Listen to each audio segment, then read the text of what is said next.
Baik, misteri kasus pembunuhan pasangan kekasih Vina dan Eki di Cirebon, Jawa Barat mulai terkuak. AF, seorang pria asal Kabupaten Bekasi, Jawa Barat, muncul ke publik menerangkan kronologi peristiwa yang merenggut nyawa sepasang kekasih tersebut. AF mengaku mengenal para pelaku dan DPO karena mereka kerap nongkrong dan berkumpul di sebuah rumah yang persis di depan bengkel car wash tempatnya bekerja. Lalu bagaimanakah harusnya polisi menggali informasi ini serta mungkinkah saksi dilindungi agar misteri pembunuhan Vina dan Eki dapat terang benderang? Sudah bersama kami Bapak Bambang Rukminto, peneliti Institute for Security and Strategic Studies atau ISES. Pak Bambang, Assalamualaikum, selamat sore. Waalaikumsalam warahmatullahi wabarakatuh. Ya, tadi sudah kita simak dikit ya Pak, bagaimana wawancara dengan saksi yang baru saja muncul ke publik dengan beberapa keterangannya. Yang jadi pertanyaan mungkin kalau dari analisa Anda Pak Bambang, apakah pengakuan atau pernyataan dari saksi ini bisa kita gali, pertanggungjawabkan? Karena secara logika 8 tahun yang lalu, saya pun kalau ditanya 8 tahun yang lalu, mungkin agak sedikit tidak, ya samar lah seperti. Bagaimana Anda melihat keterangan saksi yang baru muncul belakangan ini? Ya, kalau saya melihat dan mendengar dari informasi tadi ya sangat susah untuk diterima ya. Karena saya mengalami sendiri ketika kasus kejadian saya ditodong 1 tahun yang lalu, sekian detik itu juga nggak bisa mengingat gitu. Bagaimana ciri-ciri orang yang menodong saya gitu. Makanya kalau apalagi ini 8 tahun yang lalu gitu. Dia melihat sekilas tidak mengenal, kecuali dia mengenal gitu. Mengenal nama dan seringkali berinteraksi, itu bisa mengingat gitu. Ini hanya melihat dari kejauhan saja, kalau kemudian dia memastikan itu adalah seseorang, ya sangat susah sekali. Tapi apapun alasannya lah, itu layak untuk diperhatikan gitu. Lalu dimintai keterangan boleh gitu, oleh kepolisian. Tapi kalau dia nanti tidak bisa membuktikan, dia di sana hanya sebentar saja, terus kemudian tidak ada kawan lain yang bisa memberikan kesaksian, ya sangat berat dan bisa dijadikan saksi palsu nanti malah seperti itu bagi dia. Gitu. Lalu apa yang harus dilakukan polisi Pak dan juga LPSK, misalnya tadi disebutkan bahwa saksi kunci ini meminta perlindungan ke LPSK misalnya? Ya, LPSK pasti nanti akan melakukan klarifikasi lebih dulu ya sebelum menetapkan bahwa dia itu saksi kunci atau bukan gitu. Dilindungi soal apa gitu kan, seperti itu. Malah saya melihat yang perlu dilindungi itu adalah Saka Tatal misalnya yang sudah keluar dari penjara, itu bisa dijadikan saksi kunci gitu.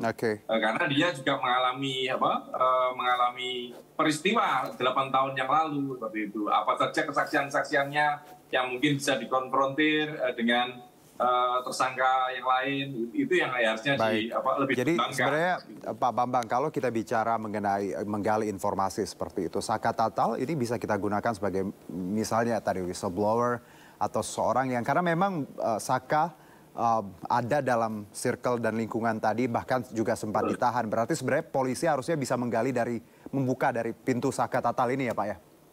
Benar, cuma problemnya kan Saka Tatal ini juga berhadapan-hadapan dengan kepolisian kesaksiannya gitu.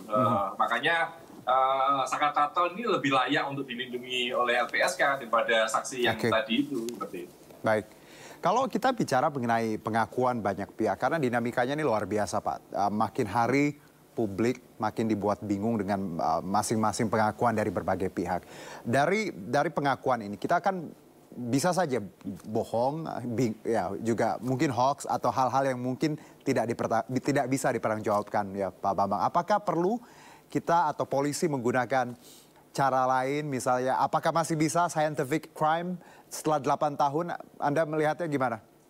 Harusnya bisa ya, tetap bisa.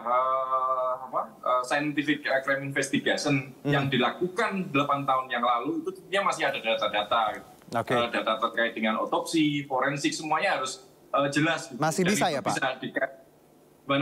Masih bisa sebenarnya untuk scientific crime? Masih bisa. Apakah ada keterhubungan dari data-data yang dari hasil otopsi, dari forensik yang ditemukan kepolisian di TKP misalnya, seperti itu. Jadi sebenarnya polisi juga bisa menggunakan metode ini ya Pak. Karena kalau hanya berdasarkan pengakuan dan keterangan dari banyak pihak, random juga kadang kita lihat, tentunya akan sangat sulit. Publik pun juga memahaminya, juga kadang ragu tiap pernyataan ya Pak ya. Benar, apalagi kalau menggunakan arwah lagi yang didatangkan itu kan jadi cocokisasi kan gitu. Dan akhirnya muncul pemaksaan-pemaksaan dan yang akibatnya data-data dari kesaksian itu bertolak belakang dengan fakta-fakta ilmiah melalui forensik, otopsi dan yang lain-lain. Kalau seperti itu terus terjadi, ini tamparan bagi ilmu kepolisian kita, ilmu kriminologi kita gitu. Perguruan tinggi yang mempelajari ilmu kriminologi, terus kemudian ilmu kepolisian, ini jadi tak berguna dalam menyelesaikan kasus ini, seperti itu. Oke, kalau kita lihat Pak, 8 tahun mangkrak lalu muncul lagi ke publik, ini jadi tamparan tadi untuk pihak kepolisian bagaimana harusnya kasus seperti ini bisa diselesaikan dengan tadi tidak perlu ke Polda atau Mabes, Polres pun bisa sebenarnya. Anda melihat apakah ada kesalahan prosedur atau arogansi personil dalam tahap misalnya penyelidikan atau penyidikan, kalau dari Anda melihat bahwa dari awal banyak yang salah sebenarnya prosesnya?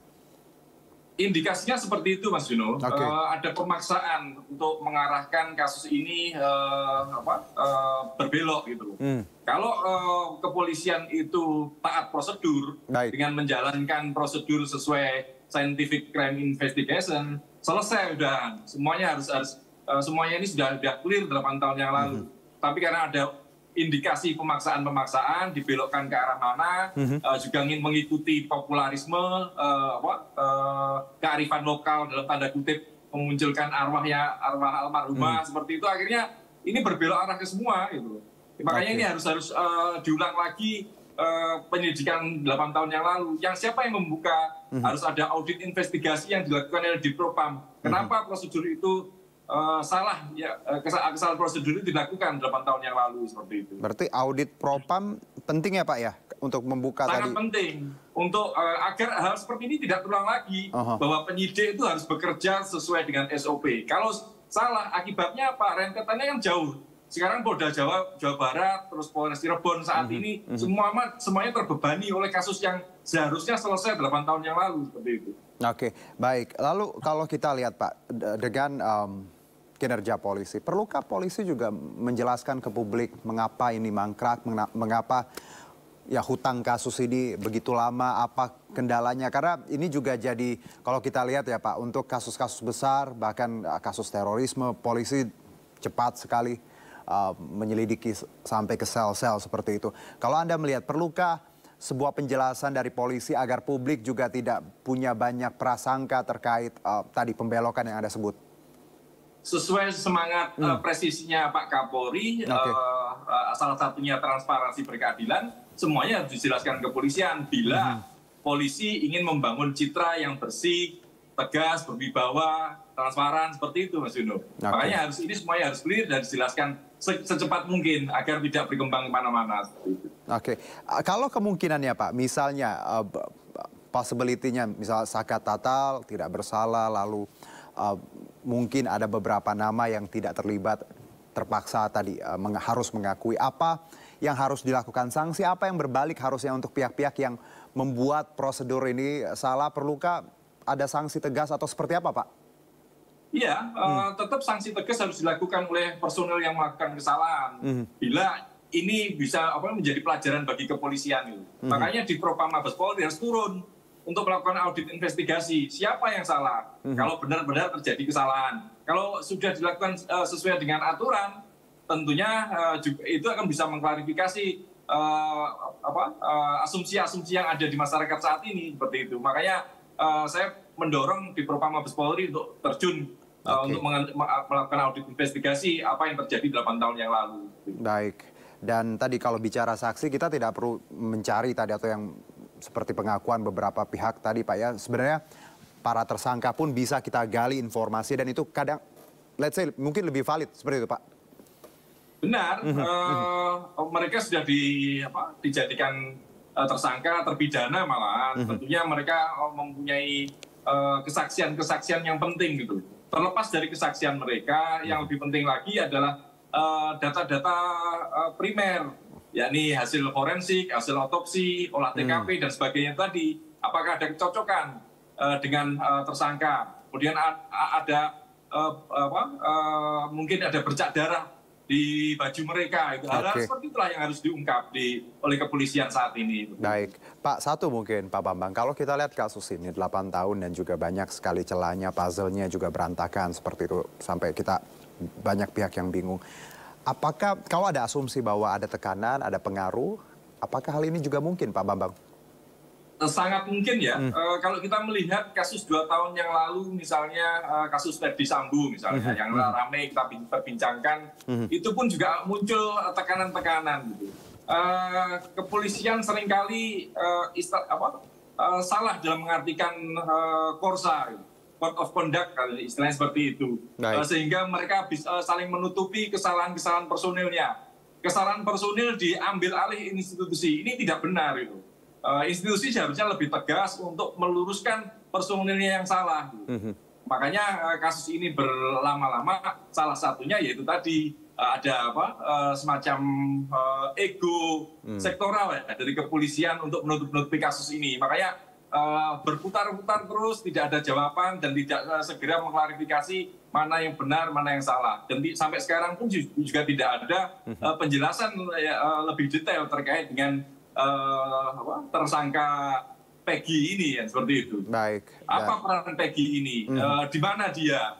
Apa bukti otentik terkait dengan tersangka Peggy ini? Itu yang seharusnya dijelaskan oleh kepolisian. Karena kalau kita lihat dari pengakuan tadi salah satu yang disebut saksi Aep bahwa ini sangat samar sekali karena argumennya pun hanya melihat sepintas, tidak mengenal nama, hanya melihat wajah. Kita pun kalau bicara wajah juga ini sangat tidak bisa dipertanggungjawabkan juga. Iya. Jadi memang kalau berkaca dari data-data saksi ini juga harus tadi agak sulit dipertanggungjawabkan. Mungkin satu Pak, kalau kita lihat perkembangan kasus ini dan makin hari juga makin dinamikanya luar biasa. Menurut Anda, apakah ini juga contoh bahwa sebenarnya bagaimana suatu kasus ya ketika tidak viral, tidak seksi seperti itu akan mengendap seperti itu saja. Tapi ketika ini kemarin filmnya dan saat ini masih tayang lalu jadi viral, baru kasus ini diangkat. Bahwa ada anggapan bahwa no viral, no justice. Ketika ini tidak tersebar di sosial media maka tidak ada keadilan. Bagaimana Anda melihat fenomena no viral, no justice ini Pak Bambang? Ya, faktanya demikian gitu loh. Kawan-kawan kepolisian mindsetnya masih lama. Zaman sudah berubah. Masyarakat memiliki saluran-saluran tersendiri untuk menyampaikan keluhannya, menyampaikan unek-uneknya terkait pelayanan kepolisian, termasuk pelayanan penegakan hukum. Makanya mindset kepolisian, kawan-kawan kepolisian harus cepat berubah. Tidak bisa lagi menutupi kasus. Semuanya harus transparan. Kalau tidak ya netizen yang akan menghakimi mereka seperti itu kan. Dan ini bukti yang kesekian kali bagaimana kekuatan dari viral ini menghantam kepolisian. Ya apa akibatnya? Tentunya citra kepolisian akan menurun kalau melihat viral seperti ini. Ini tentu tidak bisa dibiarkan terus-menerus. Makanya kepolisian harus cepat bergerak untuk menyelesaikan kasus ini. Oke, baik. Kita tunggu semoga dalam beberapa hari ke depan ada titik terang. Karena kita tidak ingin siapapun menjadi tersangka atau terduga. Kalau memang tidak bersalah ya harus tidak bersalah ya Pak ya. Dan juga kita ingin juga justice ya, keadilan untuk keluarga Vina ya. Kalau memang ini adalah korban perkosaan dan tadi kekerasan, dan lagi-lagi kita bagaimana publik juga harus mengawal ini semua. Terima kasih Pak Bambang Rukminto, peneliti Institute for Security and Strategic Studies. Terima kasih atas insight-nya. Salam sehat Pak. Salam sehat Mas Yudo. Assalamualaikum. Waalaikumsalam.